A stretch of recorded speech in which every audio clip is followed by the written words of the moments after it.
नमस्कार मंडळी, स्वागत आहे तुमचं आपल्या नवीन यूट्यूब चॅनलवर ज्याचं नाव आहे चला फिरायला. तर आज आपण फिरायला नाही तर दर्शनासाठी चाललेलो आहोत.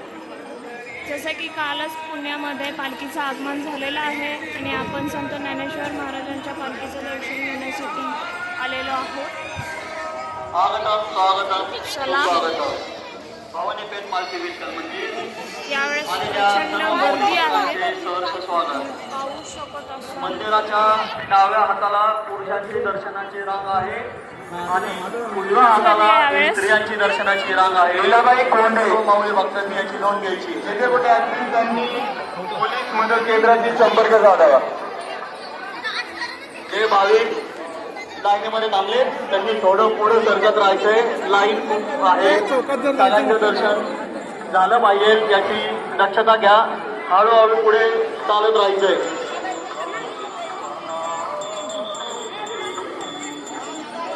संत ज्ञानेश्वर महाराजांचा डाव्या हाताने येणारे भाविक समोरच्या साईडला जायचा मार्ग आहे, तर कोणी डाव्या हाताने यायचं हे करू नका. समोरच्या साईडने जायचा मार्ग आहे, समोरच्या बाजूला डाव्या हाताला कोण भाविक समोरच्या बाजूला जावं नाव समोरच्या साईडला नाव जायला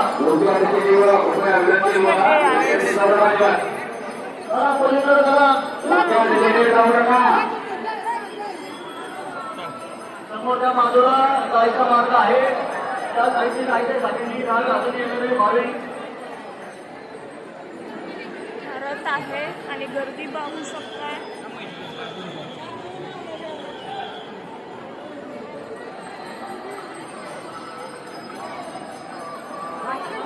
मंदिराच्या डाव्या हाताला जे भाविक थांबलेत त्यांनी थोडंसं मागे सरकून घ्यायचंय. दर्शनाची रांग ही डाव्या हाताला मागच्या बाजूला आहे, त्यामुळे इथे कोणी थांबायचं नाही, इथून कोणाला सोडण्यात येणार नाही याची माऊली भक्तांनी नोंद घ्यायची आहे.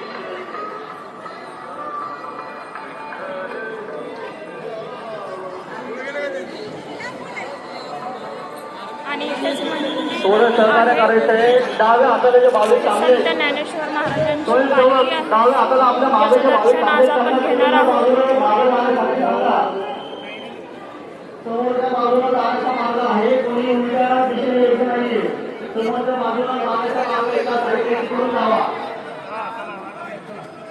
मावशी तुम्हाला धक्का होतोय, तुम्ही पूर्ण पलीकडे समोरच्या साईडने जायचे.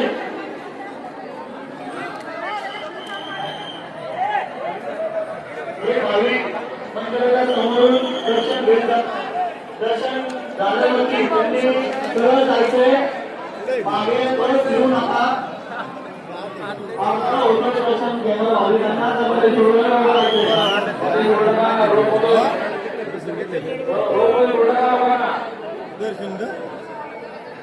गुजरात वाकुळे येथे कुठे असतील त्यांनी पोलीस मदत केंद्र पालखी विठोबा मंदिर येथे संपर्क साधावा.